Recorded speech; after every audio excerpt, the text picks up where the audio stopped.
Assalamualaikum warahmatullahi wabarakatuh. Di sini saya akan membuat tugas video tentang makna filsafat dalam bahasa untuk memenuhi tugas UTS dalam mata kuliah filsafat bahasa dengan dosen pengampu Bapak Budiman SPD MPD. Sebelumnya perkenalkan, nama saya Nur Haliza Ginting dengan NIM 0314242040, Prodi Tadris Bahasa Indonesia atau TB Indo 2.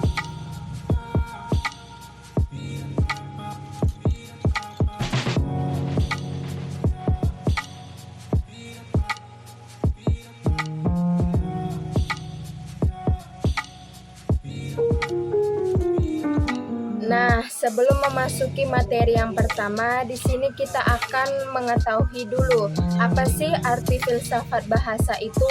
Filsafat bahasa adalah upaya intelektual untuk memahami asal-usul bahasa, hakikat makna, bagaimana bahasa itu dapat digunakan, dan bagaimana bahasa itu berhubungan dengan suatu realitas.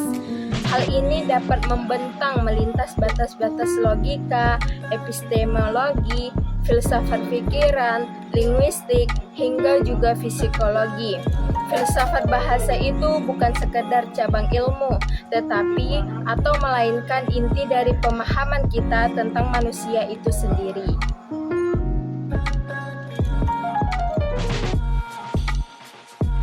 Baik, di sini saya akan menjelaskan tentang makna dalam filsafat bahasa. Kalian pernah mengetahui apa itu makna dalam filsafat bahasa? Ya, makna filsafat bahasa adalah makna yang merujuk pada hubungan antara tanda seperti kata dan hal yang ditandainya, yang dipelajari melalui analisis mendalam tentang hakikat bahasa termasuk referensi, penggunaan, kebenaran, dan sintaksis. Filsafat bahasa ini menganalisis bahasa sebagai objek kajiannya sendiri, baik untuk mengungkap hakikat bahasa maupun sebagai alat untuk menganalisis konsep-konsep filosofis yang lainnya.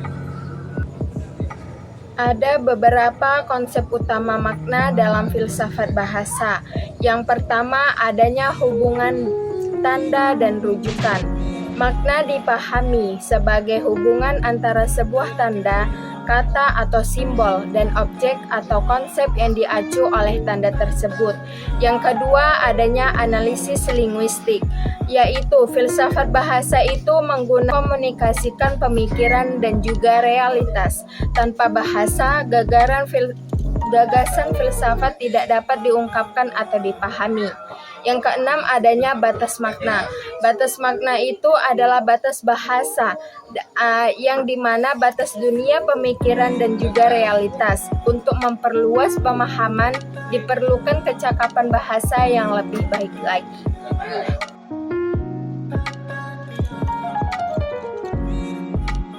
Selanjutnya, materi tentang semiologi menurut Roland Barthes. Dalam filsafat bahasa, semiologi Roland Barthes adalah studi tentang bagaimana tanda-tanda termasuk bahasa itu dimaknai dan membentuk makna budaya melalui dua lapisan utama. Yang pertama, adanya denotasi atau makna literal dan konotasi atau makna kultural yang lebih mendalam. Barthes memperluas studi tanda dari bahasa ke berbagai sistem non-linguistik, tetapi ia juga menganalisis bahasa sebagai sebuah sistem tanda yang lebih kompleks, di mana makna ideologinya bisa disamarkan dalam apa yang telah disebutkannya.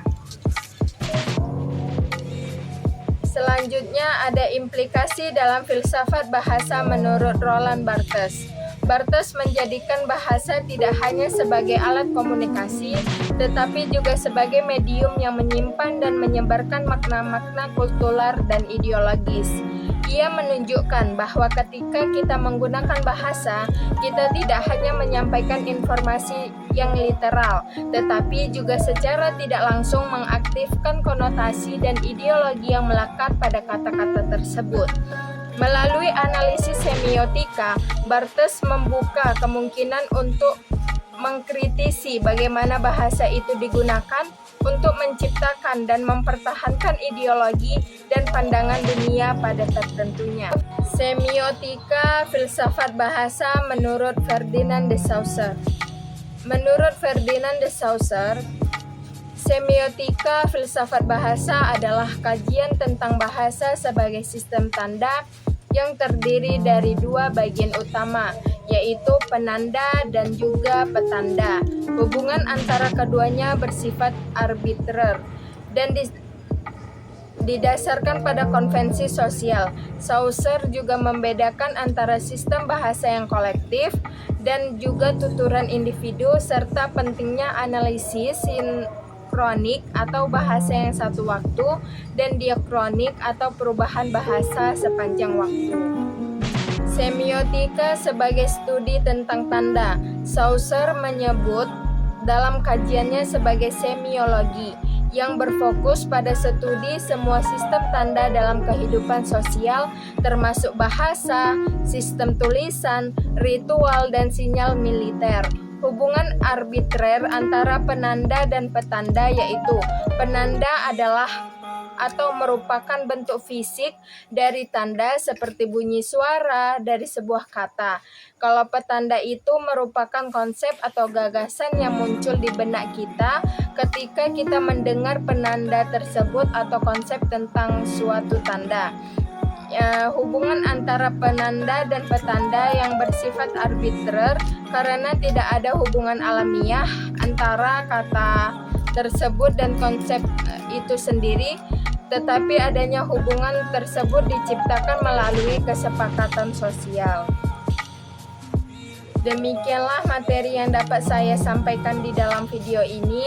Lebih dan kurang saya mohon maaf. Saya akhiri dengan akhirul kalam. Wassalamualaikum warahmatullahi wabarakatuh.